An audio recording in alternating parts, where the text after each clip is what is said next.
Yeah. Okay. Now, you're quite the writer. So describe a day in the life of a writer. What do you do yourself? Well, a day in the life of a writer mainly involves arriving at the end of the day and saying and thinking, damn, I wish I'd written more. 'Cause my problem is that, and it's a problem for any writer except one who's really cracked the commercial big time, like Lauren Bierkus with The Shining Girls now, Hmm. is it's a very difficult way to make a living. So my day job is strategy. That's where I make most of my income. And I'm in the process of setting up a new agency with a creative partner specializing in shopper marketing. So that means chasing a lot of business, running after things that we think may result in something. So I spend a lot of time in meetings, a lot of time writing PowerPoint documents. So I write lots of strategies. I also do PR for the Lurie Awards as they're one of my clients. So my typical day involves me doing lots and lots of different things, and writing kind of gets a look in maybe around 9 o'clock at night, by which time I'm really tired and not feeling very inspired. Hmm. So I'm in the process, I'm in that stage of life where I frequently do 15-hour days for day Oh, after day, God, which is incredibly tiring. I can imagine. Wow. Okay. Yes. And tell me, what websites have you found useful as a writer? As a writer, I really do like brainpickings.org because they always find quirky, inspirational stuff. And I'm in this position where I've got a foot in different camps. So part of me wants to be this artsy fiction writer who really expresses the poetry burning in my soul, and the other part of me wants to talk about strategy and how do I sell stuff. So there's often a bit of conflict there. So I enjoy brain pickings from the inspiration side of things because it's very easy to get so sucked into the hamster wheel that is trying to deliver to client expectations that you forget about what you really want out of life. So that's probably my favorite one. I enjoy the Atlantic, the American magazine. I read a lot of their writing, and I enjoy them for Pinterest as well. They always post beautiful photo essays of amazing places. So I've signed up for all of their email newsletters, Mm. and I enjoy the discipline of reading that every day because it's high quality writing. It's an insight into another culture.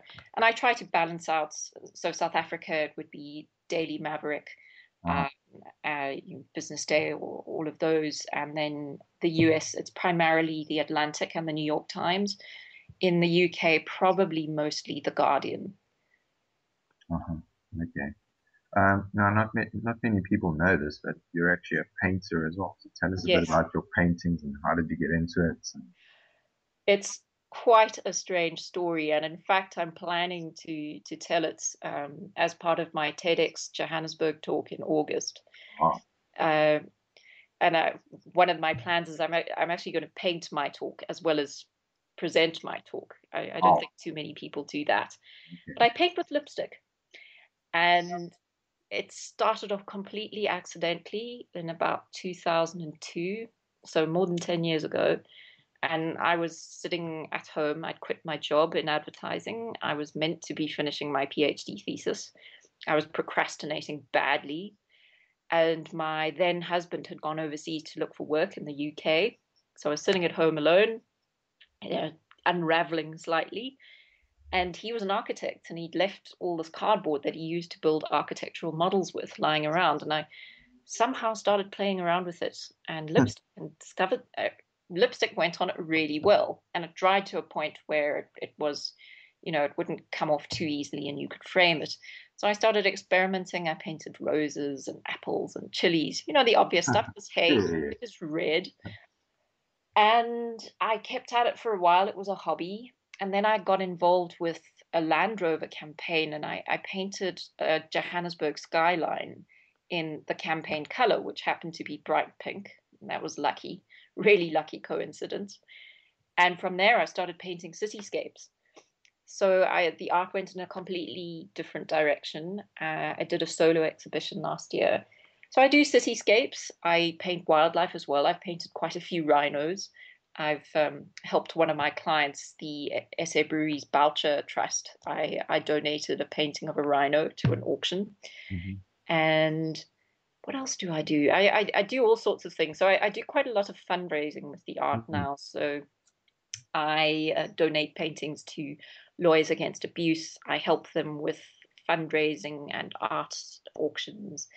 I'm I've also I do paintings inspired by specific things, like when Anine Boyson was raped and murdered. I did a whole lot of paintings and I sold them to people, and they would donate the cost of those to the NGO directly.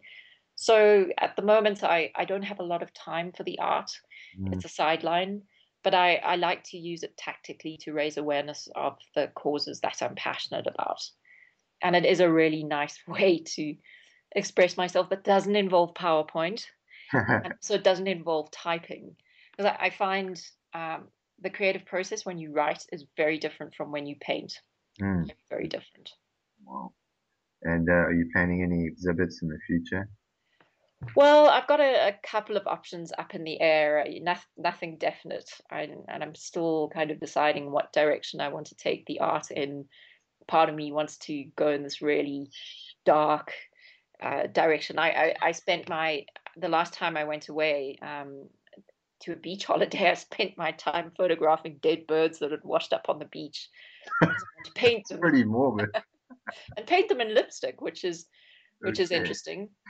And in fact, the inspiration for my TED talk is I was Uh-huh. given this brief, and it was quite a challenging brief, in that I wasn't quite sure how to approach it.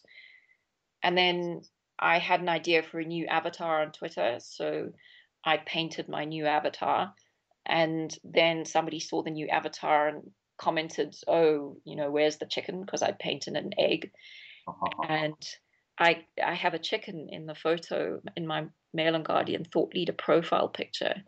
Uh-huh. So I decided I'm going to do my TED talk about a chicken and an egg, and you'll have to wait until August to see what that Uh-huh. means. Okay. Look forward to it. And tell me, did they approach you, or how did it work? They approached me out of the Oh. blue. I was, you can't nominate yourself for TED, and Uh-huh. I in fact nominated somebody else, Uh-huh. and I was very surprised when the invitation came through because it's a very impressive lineup. I mean, they've got Reedy Klabi, they've got politicians and activists and all sorts of really interesting people from different areas of life. And I'm speaking at 3:30 in the afternoon, which is when people are most likely to be falling asleep. So my challenge is to wake them up again and get them excited and do something a little bit different. Sure, you'll be fine. Tell us, how can people get a hold of you? What's your Twitter handle? Any contact details you want to share, and any big Sure. projects you're coming up with? The easiest way to find me, because I pretty much live on Twitter, is my handle Anatinus, which comes from the duck-billed platypus, Ornithorhynchus anatinus. There's a whole story there, but Okay. that's spelled Anatinus, and you can find me there pretty much any time of day or night. Tweeting is generally the first thing I do in the morning and the last thing I do at night. Well, thanks, Sarah. Thanks so much. It's been great. Well, thank you, dear listener, for listening to the Fred Felton Show, and join us next time for another surprise guest. Let me know what you thought of the show. I'm at Fred Felton.